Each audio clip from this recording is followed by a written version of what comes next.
You do all this work on your headline, but what about the smaller headlines that run down the page like these?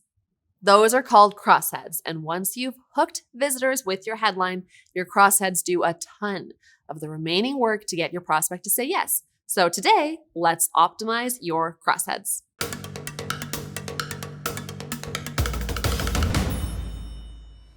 Okay, so in the basic anatomy of a web page, you've got the headline at the top of the page that's usually tagged as an H1. From there, you've got crossheads going down the page. They are usually tagged H2. They can be centered or aligned alongside a column. And then you've got subheads, which always appear under either a headline or a crosshead. You can also refer to these as subheadings. Now, this may seem kind of unimportant, like what does it matter what you call the thing? But this is all part of marketing literacy. Marketing and copywriting are so often perceived as like merely soft skills with sort of like negative association with that, as if it's not that hard to do marketing or copywriting because there's no code involved in our work product. So don't give people a chance to question your skills. By using the right terms, everyone can recognize that soft skills are not like loosey-goosey. We're doing serious work here. Now, speaking of work, let's do the work. This is your tutorial of the week. To use it, block 30 minutes in your calendar to watch it. It does not have to be today. Invite your team to join you, watch it together, create action items, and do the work I show you. Open the right tool for the job, like your CMS, right now, and let's get going. The problem with so many crossheads, particularly on SaaS and service websites, is that they're placeholders. You decide to write a section of a page that covers your FAQs, and the crosshead for that section is simply FAQs. Same for pricing tables. You add the crosshead pricing over a pricing table and go like, well, job's done, boss. It's far more useful to think of every section on your page as a mini page unto itself. So the FAQ section is its own page, and the pricing section is its own page, and the feature section, and so on. At least when you're writing those sections in the crossheads for them, that's how you need to think. Check out our courses on writing websites by going right here. That opens in a new tab, so you can click and keep watching this tutorial uninterrupted. Okay, so when each section becomes its own page, each crosshead becomes a headline. And do you know what makes it easier to write a headline? Formulas. In this tutorial, I will show you 5 plug-and-play formulas to use to optimize your crossheads and get more people to pay attention to each section of the page. Okay, so let's work on this crosshead right here on MailChimp's Canadian website. So the crosshead is outperform your last campaign. We're going to apply a formula to it. Now, the first one we're going to use is called the Ixnay Assumptions headline, and it goes, this isn't blank, it's blank. Where this isn't is a low value version of your category, or like basically an assumption that your prospect has about what they're about to engage with. And then the second side of it, the it's blank part, is what they really want. So for example, this isn't diet food, it's food. This isn't a nappy changing service, it's a life changing service, etc. So in this case, we're going to say,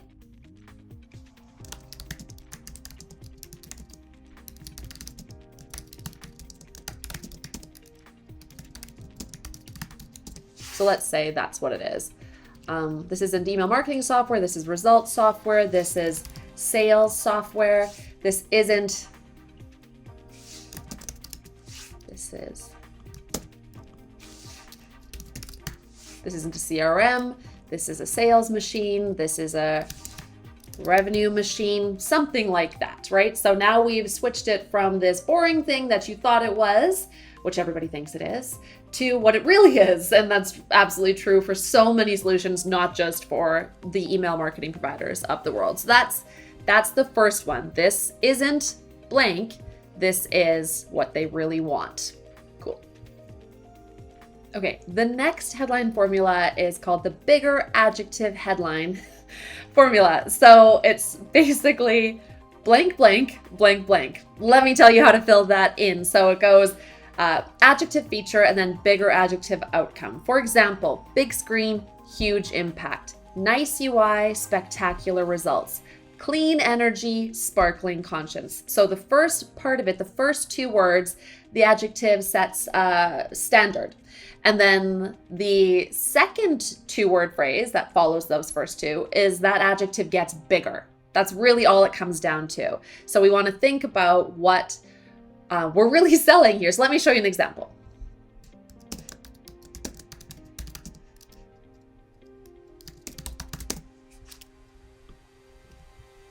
Okay, easy UI, easier revenue. That might be something if they're saying the UI is easy. So that would be one way to go about this.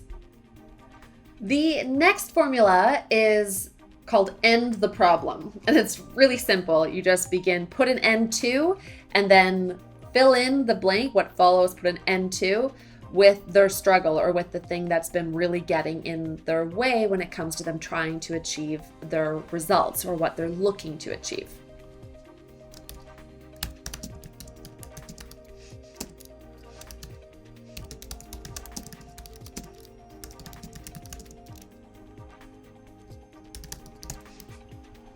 So put an end to clicks as your best email metrics. This is leading into selling more and winning repeat business. So put an end to clicks as your best email metric. It might be something else that better speaks to when people really minimize what email can do.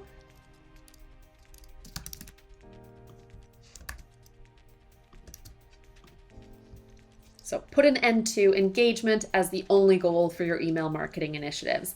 That is selling them on something that they want more and putting an end to the thing that they're really tired of. The next crosshead formula is called desirable thing on demand. So it goes, these formulas are really exactly how they sound. Blank on demand. And what I want you to hopefully notice at this point is that we're not writing longer crossheads here. We're writing a variety of crossheads, giving us some new ideas to work with, and they don't always have to be longer than the control. Like this is 4 words, and we can do something that's perhaps at least as short, if not shorter.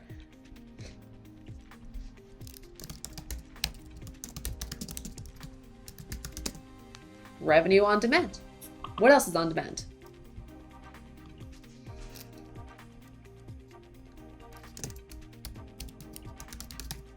Cha-ching's on demand. So made some money on demand. Every time you send an email, you can make money with it. Okay, and here is the 5th and final one. Everything starts with what we do is what it's called. And it's really every blank starts with blank. You might recognize it from Every Kiss Begins with K if you're from somewhere where you saw that commercial. It works a lot. Every sale starts with a relationship. Every relationship starts with drift is a good way to put that together. So every blank starts with blank. Every blank starts with blank. Let me show you how this works.